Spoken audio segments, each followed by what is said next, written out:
I woke up to birdsong and a soft breeze drifting through an open window. At first, it felt peaceful. The bed was warm, the sheets smelled like lavender, and the room was flooded with golden morning light. But this wasn't my bed. This wasn't my room, and none of this made sense. I sat up slowly, heart starting to pound. The walls were painted a pale yellow. A framed photo of a smiling couple sat on the nightstand. I didn't recognize them, but the woman looked like me, slightly older, wearing a sweater I swore I'd never owned. My phone was gone. No purse, no wallet. Just clothes in a drawer, my size, my style, but I didn't own any of them. I walked out into the hallway, calling out, "Hello?" Silence.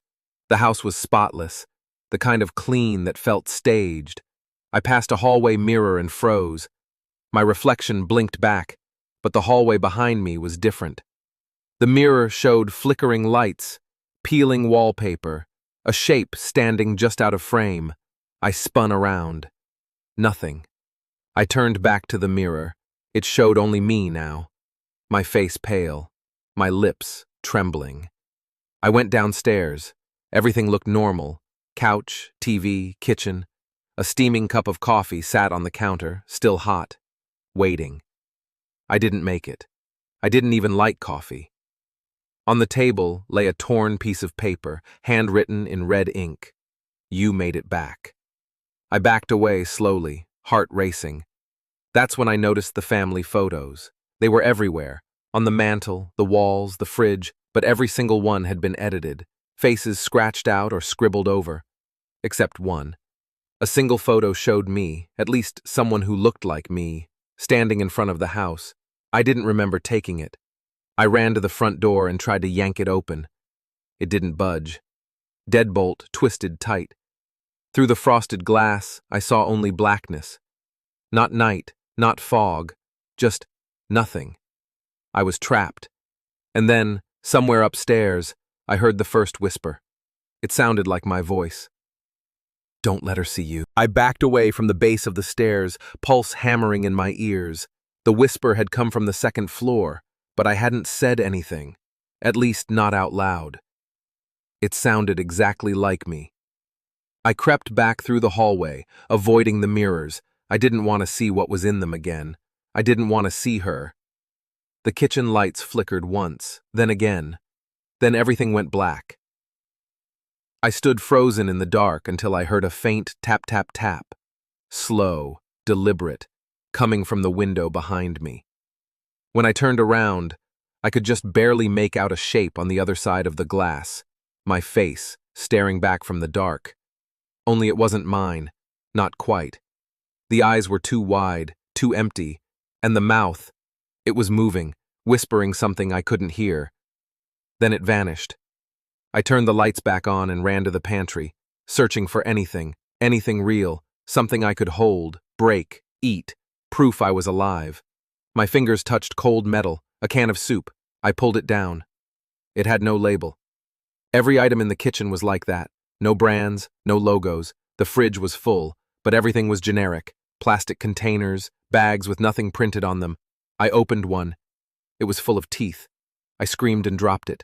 The bag vanished before it hit the ground. That's when the voice returned. "You left the door open." I spun around. No one there.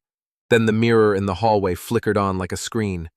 It showed me sitting at the kitchen table, smiling, and something standing behind me. A black shape, tall, reaching toward me with fingers like wires. Then static. I reached for the mirror. My hand passed through it like water. And on the other side, another house, the same house, but empty, abandoned, everything rotted and broken. I pulled my arm back and the mirror went dark. I think, that's the real house. And this one is the copy. I'm stuck in some reflection of my own life.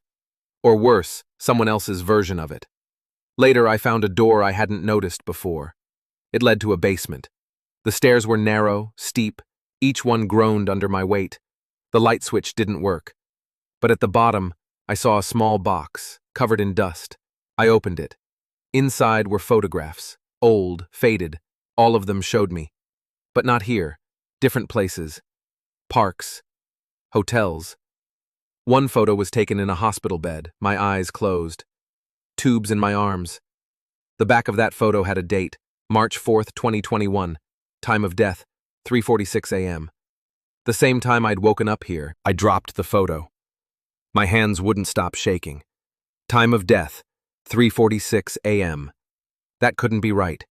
That had to be someone else, a mistake, a joke. But deep down, I knew the truth. I remembered the hospital, the beeping machines, the way everyone looked at me like they were already saying goodbye. I remembered waking up here, alone. I climbed back upstairs, the house colder now, the walls breathing just slightly. Every picture frame had changed. No more scratched faces, only black holes where people used to be. My face was still there, but my eyes had vanished from every photo. I returned to the hallway. The mirror was back. It showed me walking, but I wasn't moving. The reflection walked ahead of me, disappearing around corners I hadn't seen. Then I heard footsteps on the floor above. Slow, dragging.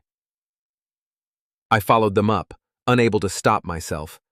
The bedroom door, the one I'd woken up in, was now closed. From beneath the door, light flickered like a television left on. I reached out and turned the knob. Inside, someone was lying in the bed. Me. I stood in the doorway and stared at myself sleeping. Chest rising and falling. Peaceful. Alive. She opened her eyes and smiled. I couldn't move. I couldn't speak. I could only watch as she stood and walked past me like I wasn't even there. Downstairs, she poured a cup of coffee, humming a song I didn't recognize. She was me, but better, brighter, real, and I was the leftover.